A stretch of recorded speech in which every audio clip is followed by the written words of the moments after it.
Jangan lupa untuk subscribe, share, dan nyalakan lonceng notifikasinya sebagai bentuk dukungan kamu.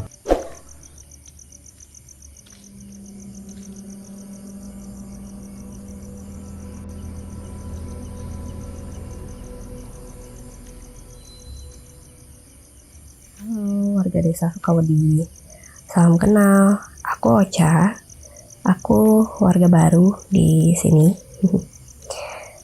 Aku udah share beberapa pengalamanku di sosial media. Nah, salah satu temanku nyaranin aku untuk share juga pengalaman aku di sini. Dan ini cerita pertamaku di Do You See What I See. Oh iya, kalian tahu nggak kalau aku sebenarnya udah record beberapa cerita untuk dikirim. Hanya saja tiba-tiba handphone aku tuh kembali ke setelan pabrik dengan sendirinya tanpa aku sentuh. Dan aku lihat sendiri ketika handphone aku ada di atas meja. Nah, aku langsung bawa handphone aku ke tempat servis ya, tempat servis resmi. Ketika dicek, nggak ada masalah apa-apa. Dan yang anehnya lagi adalah semua data di memory card eksternal juga hilang. Semoga yang ini di sini sekarang nggak hilang ya. Oke, selamat mendengarkan ceritaku ya. Sebenarnya aku tidak terlalu banyak mengingat masa kecilku. Hanya saja setelah membaca salah satu buku Yasin yang kudapat di lemari, tempat menyimpan buku-buku, doa, dan kitab-kitab Quran, aku merasa terbawa ke memori masa kecilku. Tiba-tiba saja, aku seperti masuk lorong waktu dan mendapati diriku menjadi Ocha kecil seperti dulu. Dari sampulnya yang tampak lapuk saja, sudah bisa diperkirakan berapa lama buku Yasin itu ada.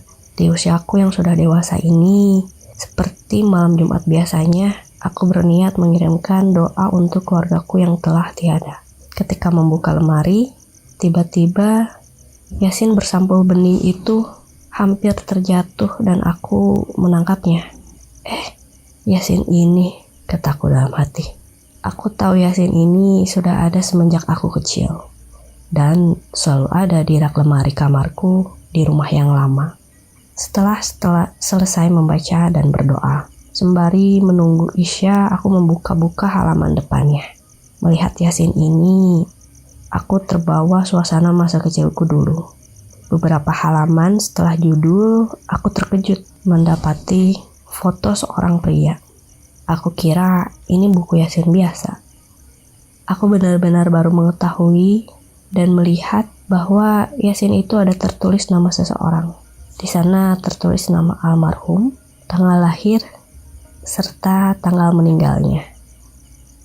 Dari fotonya, tentu aku mengenalnya. Bapak ini, gumamku dalam hati. Beliau adalah salah seorang tetanggaku yang tinggal di area rumah dinas. Bapak itu mungkin juga teman kantor papa, karena setiap aku melihat beliau selalu menggunakan pakaian yang sama dengan papaku. Setelan PDH hijau dengan sepatu pentopel, percis punya papa. Aku sering melihatnya jika aku bermain-main sekitaran komplek. Beliau orang yang ramah, memang tidak pernah menyapa, seperti bapak-bapak lain di komplek rumah dinas yang juga kutinggali dengan keluargaku ini. Tapi jika berpapasan, beliau selalu tersenyum padaku. Senyum yang paling tulus yang pernah aku lihat.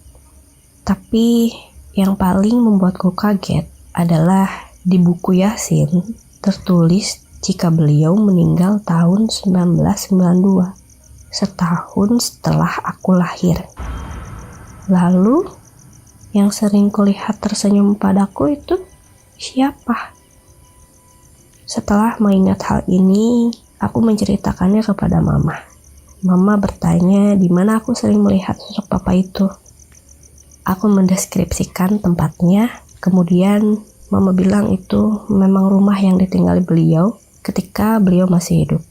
Di rumah itu hanya ada istrinya saja sepeninggalnya, karena anak-anaknya sudah dewasa dan memiliki keluarga sendiri.